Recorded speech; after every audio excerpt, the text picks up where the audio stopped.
The operations presented in this video are meant to be instructional to ensure quality construction. This video is not intended to provide a comprehensive overview of safety procedures. All parties should ensure that they are familiar with and follow all safety requirements, policies, and procedures that apply to their specific operation. Concrete pavement patching is the full-depth repair of concrete pavements using either normal strength or accelerated strength concrete. Patches are constructed at a minimum of 1 lane width and 6 feet in length.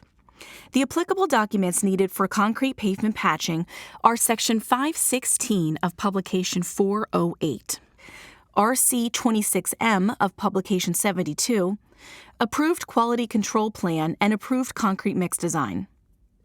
Concrete pavement patching is used to repair localized distresses. The benefits of concrete pavement patching include restored rideability, restored structural integrity. It extends service life and prevents further deterioration. However, concrete pavement patching does have some limitations. It does not address structural inadequacy. It's not a long-term solution for material-related distresses. It's not practical for widespread deterioration, and it's a major cost item on rehabilitation projects. There are different types of patches. There is a Type A patch, which is between 6 and 20 feet long, a Type B patch, which is between 20.1 and 65 feet long, and a Type C patch, which is between 65.1 and 500 feet long. Be sure to check the plans and specifications to determine what type of patches will be placed and their locations. Repair boundaries. All repairs are full lane width. Minimum repair lengths are greater than 6 feet. There should be a minimum 6 feet between patch joint and original pavement joint. Regardless of a patch type, when patching adjacent to an existing joint, remove a minimum of 2 feet into adjacent slab to avoid existing dowel bars. When deterioration extends more than 2 feet into the adjacent slab, remove a minimum of 6 feet and maintain existing joint at original location.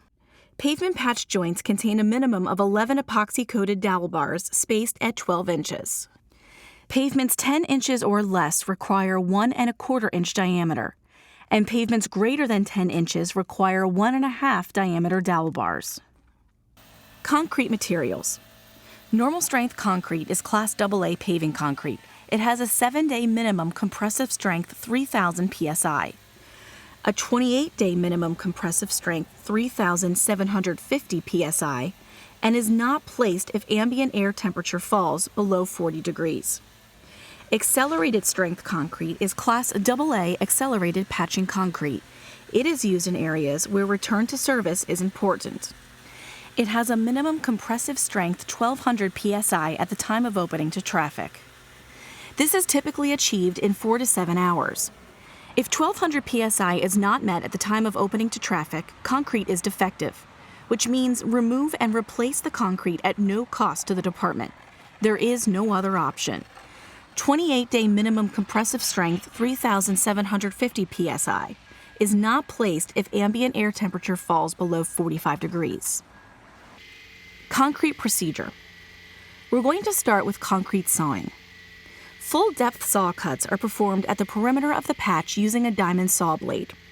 Make all required full-depth longitudinal saw cuts along the perimeter of the patch prior to making any full-depth transverse saw cuts. Make full-depth transverse saw cuts at the locations marked on the pavement surface. Full-depth saw cuts at the patch limits will be allowed to extend transversely into the adjacent pavement up to the full depth of the pavement plus 2 inches. Additional full-depth transverse saw cuts are allowed to facilitate slab removal. However, the additional transverse saw cuts cannot extend transversely into the adjacent pavement to remain in place.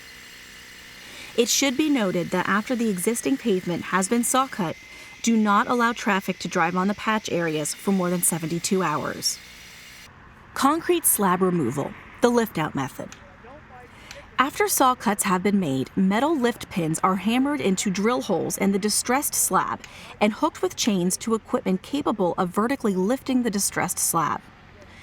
The concrete is then lifted out in 1 or more pieces and placed into dump trucks for transfer to an approved waste site.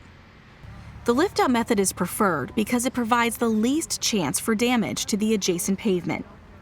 If the adjacent pavement to remain in place is damaged during the pavement removal process by either breakback or spalling, the damaged area will be repaired at a minimum with a full-depth concrete pavement patch at no additional expense to the department.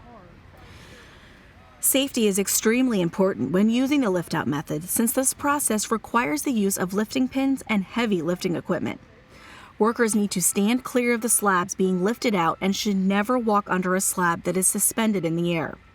Workers also need to be cautious when placing the slabs. Repair area preparation. It's important to try and not to disturb the subbase material as much as possible. If the surface area of the subbase is disturbed during removal operation, recompact the surface of the subbase using small vibratory compactors. This next step is a very important one. Load transfer provisions. Drilling recommendations. Dowel holes are drilled into the face of the existing pavement on 12-inch centers across the joint face at half the existing pavement depth. No tolerances allowed. Drill dowel holes slightly larger than the diameter of the dowel bars. Use frame-mounted gang drills, no hand drills or drills that rest on base.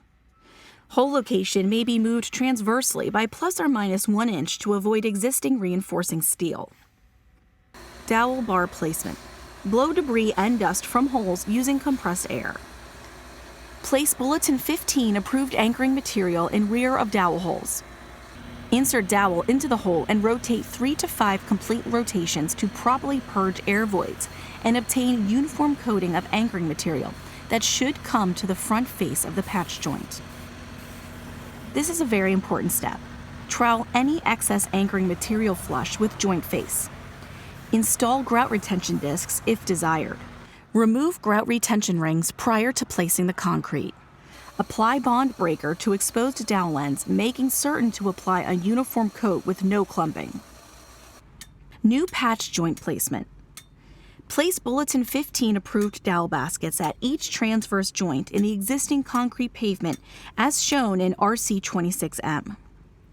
Place 8 anchor stakes in each 12-foot wide dowel basket, 4 on each side, to provide sufficient anchorage to prevent movement of the basket assembly. Make all joints normal to the center line of the roadway. Material placement. Upon arrival at the job site, sample and test the concrete in accordance with the specifications and contractor's approved QC plan. If test results of the concrete meet the specification requirements, place concrete into prepared patch area. Consolidation of the concrete using a vibrator is critical. Care must be taken to not over-vibrate the concrete. Carefully vibrate the concrete along sides, around dowels, and in the corners of the repair area. Do not use water in the aid of finishing, as this could cause the concrete to fail prematurely. Use a roller screed parallel to the center line of the pavement in a transverse direction to ensure that the concrete surface is flush with the adjacent concrete. Final finish of the concrete. For Type A and B patches, finish the surface of the patch to match the existing pavement, including existing wheel ruts. If the contract includes diamond grinding, the matching of the wheel ruts is not necessary. For Type C patches, taper the wheel ruts at both ends of the patch to a straight pavement cross slope within the patch, with a minimum transition length of 20 feet. Final texture of the concrete. Texture Type A and B patches to correspond with the texture of the surrounding roadway. Texture Type C patches transversely the full width of the pavement patch using a 10-foot tying rake. Ride acceptance. Use a 10-foot straight edge to test the surface of the patch area longitudinally. Use a 10-foot straight edge to test longitudinally across the patch joints. Correct any high point or depressions more than 1/8 of an inch. Curing of concrete. Normal strength.